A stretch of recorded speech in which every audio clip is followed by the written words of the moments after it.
Welcome to Prashant Math channel. Hello student, how are you? In this video, we will continue the chapter power sharing. In the last video, we already discussed about the democracy, legislature, executive, and judiciary. And today we start the power sharing. First of all, what is power sharing? Power sharing एक system है, political arrangement है जिसमें कि power share की जाती हैं between the different groups, between the different organs and different levels of the government. Different organs means legislative, executive and judiciary, and different level means centre, state and other जो government हमारे यहाँ पर work करती हैं उनमें सब में distribute कर दिया जाता है, पावर को बांट दिया जाता है, उसको ही पावर शेयरिंग कहते हैं. अब सबसे पहले वर्ड आता है एथनिक. एथनिक एक सोशल डिवीजन है जो कि बेस्ड है ऑन कल्चर, लैंग्वेज, उनकी क्लोथिंग्स. आप अपने आसपास देखते होंगे कि सेम तरह की ड्रेसिंग है, सेम तरह की लैंग्वेज वो बोल रहे हैं, तो वो एक एथनिक ग्रुप होता है. जैसे हिंदूज थोड़ा बिहेवियर अलग होता है, पहनावे का, बोलने का. मुस्लिम्स का थोड़ा अलग होता है, तो उससे हम डिस्टिंग कर सकते हैं कि ये मुस्लिम है और ये हिंदू हैं. या फिर और भी बहुत सारी ग्रुप्स हैं जिनको हम अलग देख सकते हैं. इसमें ऐसा नहीं है कि हम उनसे मतलब कोई कुछ गलत बात है कि ऐसे हम ग्रुप्स में बांट दिया है. ठीक है, जिसका जैसे जैसा पहनना है, बोलना है, लैंग्वेज है, वो सब अपना है, लेकिन उसको हम एथनिक ग्रुप्स बोल सकते हैं, उसकी एथनिसिटी बोल सकते हैं. ठीक है. नेक्स्ट, मैंने इसके पहले वीडियो में आप सबको बताया था कि ये जो चैप्टर है पावर शेयरिंग, इसमें 2 कंट्रीज की स्टोरीज हैं. एक है श्रीलंका और एक है बेल्जियम. तो आज हम कोशिश करेंगे कि बेल्जियम के बारे में बता दें. तो बेल्जियम एक स्मॉल कंट्री है, यूरोप की, यूरोपियन कंट्री है, जिसकी पॉपुलेशन ओवर 1 करोड़ है. 1 करोड़ थी उस टाइम की बात है जब ये 1960s की, 1950s की बात है ये, जब वहाँ पे ये लड़ाइयाँ स्टार्ट हुई थी या ये डिस्ट्रीब्यूशन हुआ था पावर का, कॉन्स्टिट्यूशन बना था, उस टाइम की ये स्टोरी है, अभी की नहीं है. तो उस टाइम पे 1 करोड़ थी, और जबकि जो हमारा एक स्टेट है, छोटा ही स्टेट है पॉपुलेशन वाइज, उसके हाफ पॉपुलेशन थी. मतलब हरियाणा की 1 करोड़ होगी तो इसकी हरियाणा की 2 करोड़ होगी, तो बेल्जियम की 1 ही करोड़ थी बस. तो बहुत छोटा कंट्री है. मतलब एक ऐसे भी हम देख सकते हैं कि एक हरियाणा 2 करोड़ पॉपुलेशन थी उस टाइम. बहुत छोटा स्टेट है हमारा, मतलब हमारे देश से बहुत छोटा ही देश है ये, एक स्टेट से भी छोटा देश है ये. तो इतना छोटा देश है, लेकिन इसकी जो टोटल पॉपुलेशन है ना, उसमें 3 तरह से डिस्ट्रीब्यूशन हो रखा है.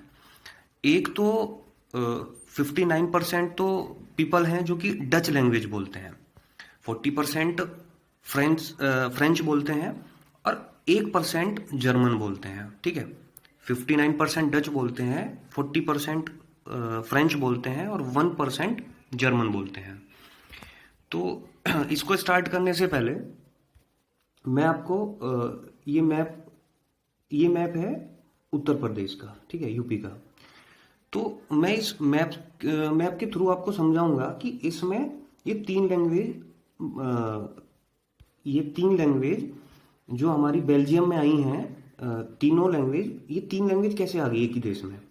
तो आप यहाँ पे जब यूपी का मैप देखोगे ना, तो इससे समझ जाओगे कि कैसे कैसे लैंग्वेज का ट्रांसफर हो जाता है, या इधर से उधर लैंग्वेज थोड़ा चला जाता है. जैसे कि ये हरियाणा है, ठीक है, और ये मध्य प्रदेश का पार्ट है, और ये राजस्थान है. ठीक है. ये हमारा नेपाल है, ये यहाँ पे उत्तराखंड है, और ये इधर बिहार है. ठीक है. अब हमारे उत्तर प्रदेश के चारों तरफ, यहाँ पे नीचे भी थोड़ा ये नीचे है ना, ये भी मध्य प्रदेश ही है. अब देखो, आप अगर यहाँ की बात करोगे, जो ये हरियाणा के पास वाली स्टेट का हमारा वेस्टर्न पार्ट है, जो उत्तर प्रदेश का जो वेस्टर्न पार्ट है, उसमें ज़्यादातर जो बोली जाती है ना, वो थोड़ा लैंग्वेज जो है वो हार्ड लैंग्वेज है, मतलब जिसको खड़ी बोली भी बोलते हैं, यानी कि हरियाणवी, उसी से थोड़ा थोड़ा लिंक है। लेकिन अगर हम बात करेंगे ये वाले पार्ट की, जिसमें कि आपका मथुरा और ये आ जाएगा, तो ये बोलते हैं थोड़ा थोड़ा मतलब इनकी इजी लैंग्वेज है। इजी मतलब थोड़ा सिंपल वे में बोलते हैं, इतना इतना हार्ड नहीं, इतना टफ नहीं बोलते हैं। अब जैसे जैसे हम ईस्ट में आएंगे या जैसे जैसे हम साउथ में जाएंगे, तो ऐसे ऐसे लैंग्वेज जो है वो थोड़ा इजी होना स्टार्ट हो जाएगा। लेकिन जैसे ही हम बिहार के आसपास आएंगे, तो यहाँ पे लैंग्वेज का बहुत ज़्यादा चेंज हो जाएगा, क्योंकि बिहार में बहुत सारी अलग अलग लैंग्वेज बोली जाती हैं, जैसे कि मैथिली है, बिहारी है और भोजपुरी है। तो हमारा जो ये वाला पार्ट है, ये पूरा पार्ट है जो कि बिहार से या नेपाल से लगा हुआ है। इसमें नेपाली भी बोली जाती है, बिहारी भी बोली जाती है। बिहारी में ही कुछ पार्ट है, जैसे कि उसका सब पार्ट है भोजपुरी और ये मैथिली, और एक मगही होती है, और भी बहुत सारी लैंग्वेज है मतलब बिहार में जो बोली जाती है, तो वो सब यहाँ पे भी बोली जाती है। तो इससे मेरा समझाने का ये मतलब है कि जो आसपास स्टेट्स हैं, तो उनकी लैंग्वेज का असर हमारी स्टेट पे, मतलब उत्तर प्रदेश की स्टेट पे दिखा। तो ऐसे ही अगर हम बात करें बेल्जियम की, तो बेल्जियम का भी कुछ स्ट्रक्चर ऐसा ही है। आप बेल्जियम के अगर ईस्ट में जाएंगे तो जर्मनी है। अगर आप नॉर्थ में जाएंगे तो नीदरलैंड है, ठीक है। नीदरलैंड के लोग डच बोलते हैं, तो मतलब क्या होगा, ये जो पार्ट होगा ये डच पीपल का होगा, ठीक है, यानी कि यहाँ पे डच लैंग्वेज बोली जाएगी। यहाँ पे फ्रांस है, फ्रांस के आसपास कौन सी लैंग्वेज बोली जाएगी, फ्रेंच लैंग्वेज बोली जाएगी। और जो जर्मन है, तो जर्मनी के आसपास वाली जो बोली जाएगी वो जर्मन लैंग्वेज बोली जाएगी। तो इसलिए ये कंट्री में क्या हो गया, लैंग्वेज का डिस्ट्रीब्यूशन हो गया, मतलब लैंग्वेज भी इसमें अलग अलग बोले जाने लगी। ये वाला जो पार्ट है यहाँ पे 59% डच पीपल रहते हैं, और यहाँ पे जो 40% है ये फ्रेंच पीपल रहते हैं होंगे। मतलब फिर तो थोड़ा थोड़ा ये इधर उधर भी जाएंगे, अपना बिजनेस भी होगा, ऐसा नहीं है कि यहीं पे रह जाएंगे। लेकिन हाँ, इसका ज़्यादा जो प्रभाव होगा वो इधर होगा, उनका ज़्यादा जो प्रभाव होगा वो इधर होगा, और जर्मन लोग इधर होंगे। वैसे तो पूरी कंट्री में फैल जाएंगे, लेकिन अगर हम बात करें तो इनका ये यहाँ पर ज़्यादा होंगे। लेकिन अब अगर हम बात करें ब्रसल्स की, जो कि इसकी कैपिटल है, इसमें जो फ्रेंच स्पीकिंग पीपल है वो ज़्यादा है as compare to the Dutch speaking people, ठीक है। तो अभी हमने इससे क्या समझा है, एक तो लैंग्वेज का डिस्ट्रीब्यूशन हो गया कि इधर डच पीपल आ गए हैं, इधर फ्रेंच पीपल्स ज़्यादा आ गए हैं, इधर जर्मन पीपल आ गए हैं, और कैपिटल में थोड़ा उल्टा हो गया है कि फ्रेंच पीपल ज़्यादा हैं as compare to the Dutch people, Dutch speaking people, ठीक है। अब हम बात करते हैं, अच्छा इसमें एक चीज़ और सीखने को मिल गई है हमें कि हमारी स्टेट कौन कौन सी इसके पास है। तो इसके पास नीदरलैंड है, और जर्मनी है, फ्रांस है, और एक लग्जमबर्ग है, ठीक है। ओके, नेक्स्ट अभी हम बात करते हैं, ये तो हो गया हमारा, इतनी कंपोजिशंस हो गया बेल्जियम का, ठीक है, जो कि मैंने आपको उसी में बता दिया है। यहाँ पे डच स्पीकिंग पीपल है, यहाँ पे फ्रेंच स्पीकिंग पीपल है, और यहाँ पे थोड़े बहुत ये जर्मन स्पीकिंग पीपल है।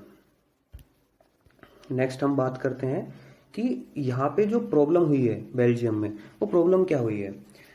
प्रॉब्लम ये हुई है कि अभी मैंने आपको बताया कि जो फ्रेंच स्पीकिंग पीपल हैं वो 40% है, और जो डच स्पीकिंग पीपल हैं वो 59%, ऑलमोस्ट 60% है। लेकिन अगर हम बात करें उस टाइम का जो स्ट्रक्चर था, वो ऐसा था कि जो डच स्पीकिंग पीपल हैं वो, उनके पास हायर पोस्ट नहीं थी, ज़्यादा पावर्स नहीं थी। अब पावर्स किसके पास थी, जो फ्रेंच स्पीकिंग पीपल हैं उनके पास ऑलमोस्ट सारी जो गवर्नमेंट चलाने की पोस्ट हैं, अच्छी अच्छी बड़ी बड़ी पोस्ट हैं, और ज़्यादातर पैसा सब कुछ इन्हीं के पास था, फ्रेंच स्पीकिंग पीपल्स के पास। अब क्या हुआ, जो मेजोरिटी है उसके पास ज़्यादा कुछ नहीं है, लेकिन ज़्यादातर किसके पास है, जो कि एक ऐसा ग्रुप है जो कि थोड़ा कम पॉपुलेशन वाला है, 40% ही है। तो इनके मन में क्या हुआ, इनके मन में एक अपोजिशन वाला भाव हो गया कि मतलब एक तरह से नफरत हो गई कि अब हमारा देश है, इनको लगता था कि हमारा देश है क्योंकि हम डच स्पीकिंग पीपल ज़्यादा हैं यहाँ पे, और जो पावर में बैठे हैं वो फ्रेंच स्पीकिंग पीपल बैठे हैं। तो वहाँ पे क्या हुआ, टेंशन क्रिएट हो गई।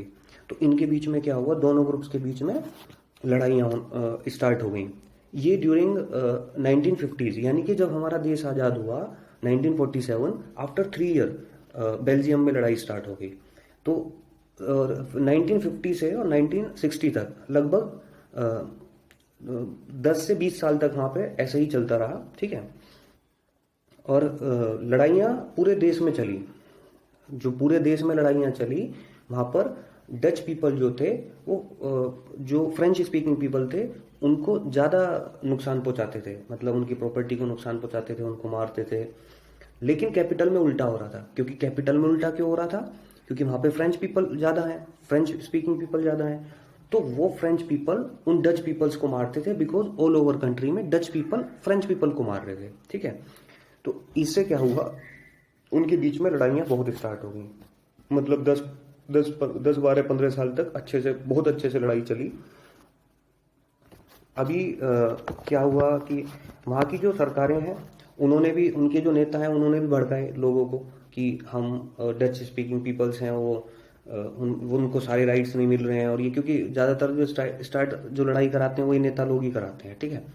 तो उन्होंने भड़काया, तो वहाँ पे लड़ाइयाँ चली। अगर हम बात करें एकोमोडेशन इन बेल्जियम में, एकोमोडेशन का मतलब होता है कि एक तरह से समझौता। अभी लड़ाइयाँ बहुत हो गई हैं, ठीक है। तो वहाँ की जो सरकार है उसने सोचा कि अभी क्या होता है, जब ज़्यादा लड़ाइयाँ हो गई हैं तो उन्होंने अपने कॉन्स्टिट्यूशन में चेंज करना स्टार्ट कर दिया। तो 1970 से और 1993 तक उनके कॉन्स्टिट्यूशन में अमेंडमेंट हुआ 4 टाइम। आपने जो लड़ाइयाँ स्टार्ट हुई थी वो 1950 से हुई थी, और 1970 तक लड़ाइयाँ चली हैं दो कम्युनिटी के बीच में, फ्रेंच और डच के बीच में। अभी गवर्नमेंट को ये लगा कि अभी लड़ाइयाँ बहुत ज़्यादा हो गई हैं, पूरा कंट्री ख़त्म हो जाएगा, तो अब बहुत ज़्यादा अमेंडमेंट किए उन्होंने। तो इन 1970 से और 1993 तक 4 टाइम इसमें अमेंडमेंट किया अपने कॉन्स्टिट्यूशन में। अब उन्होंने एक बेल्जियम मॉडल रखा। बेल्जियम मॉडल में क्या है कि जो कॉन्स्टिट्यूशन में जितना भी नंबर ऑफ डच पीपल है, डच स्पीकिंग पीपल है और फ्रेंच स्पीकिंग पीपल्स हैं, उनको नंबर ऑफ सीट इक्वल दे दिया कैबिनेट में, मतलब सेंट्रल गवर्नमेंट में। और उनके लिए कोई एक ऐसा लॉ बना दिया कि कोई सिंगल पावर, कोई सिंगल कम्युनिटी डिसीजन मेकिंग नहीं है यूनिलेटरली, ठीक है। दोनों तीनों मिलके ही, जितने भी ग्रुप्स हैं वो मिलके ही डिसीजन लेंगे कंट्री के लिए। और स्टेट गवर्नमेंट को सबऑर्डिनेट नहीं है सेंट्रल गवर्नमेंट का। मतलब जैसे कि हमारे देश में क्या है, उत्तर प्रदेश है, हरियाणा है, बिहार है, ये सब सबऑर्डिनेट हैं सेंट्रल गवर्नमेंट के। कुछ पावर सेंट्रल गवर्नमेंट के हाथ में है, उसमें स्टेट गवर्नमेंट कुछ नहीं कर सकती है। अगर सेंट्रल गवर्नमेंट ने बोल दिया कि आपको ऐसा करना है, तो स्टेट के चीफ मिनिस्टर हो, कोई भी हो, गवर्नमेंट, सेंट्रल गवर्नमेंट की जो डिसीजन है उसको नहीं हटा सकते हैं। लेकिन यहाँ पर ऐसा नहीं था, यहाँ पर स्टेट गवर्नमेंट सबऑर्डिनेट नहीं थी सेंट्रल गवर्नमेंट के। नेक्स्ट, जो ब्रसेल्स है, इसकी कैपिटल है, उसमें क्या हुआ, उसमें भी ऐसे ही दोनों कम्युनिटी को इक्वल रिप्रेजेंटेशन दे दिया, बिकॉज ब्रसेल्स में जो था वो फ्रेंच स्पीकिंग पीपल ज़्यादा हैं डच से। लेकिन वहाँ पर भी ऐसा किया कि दोनों को इक्वल डिस्ट्रीब्यूशन कर दिया। अब इन एक तरफ तो सेंट्रल गवर्नमेंट है, स्टेट गवर्नमेंट है, उसके साथ साथ यहाँ पे 3 काइंड्स की गवर्नमेंट और बनाई गई, और ये थी कम्युनिटी गवर्नमेंट्स, जो कि इलेक्टेड थी तीनों लैंग्वेज के अकॉर्डिंग। डच स्पीक और German speaking people, no matter where they live, कहाँ पर वो रह रहे हैं उससे मतलब नहीं है, वो अपनी गवर्नमेंट को अलग वोट देंगे, अपना एक रिप्रेजेंटेटिव चुनेंगे जो कि उनके कल्चरली, एजुकेशनली और लैंग्वेज जो इश्यूज हैं उनको उठाएगा सेंट्रल और स्टेट गवर्नमेंट में, ठीक है। अभी इसके साथ साथ क्या हुआ, बेल्जियम का जो आपने देखा है ये बहुत ही कॉम्प्लिकेटेड एक मॉडल है, लेकिन इसके साथ साथ जो यहाँ के पीपल्स हैं वो बहुत अच्छे से बाद में रहे। बेशक वहाँ पे लैंग्वेज के अकॉर्डिंग एक अलग अलग गवर्नमेंट चलती थी, डिसीजन लेती थी, लेकिन उसके साथ भी, उसके बावजूद भी ये बहुत अच्छे से रहे। और इसी को देखते हुए एक यूरोपियन यूनियन बना जिसमें 27+ कंट्रीज हैं अभी, और जिसमें कि इटली, फ्रांस, जर्मनी, स्पेन, ये आपने नाम सुने होंगे, सब ये यूरोपियन यूनियन के पार्ट हैं।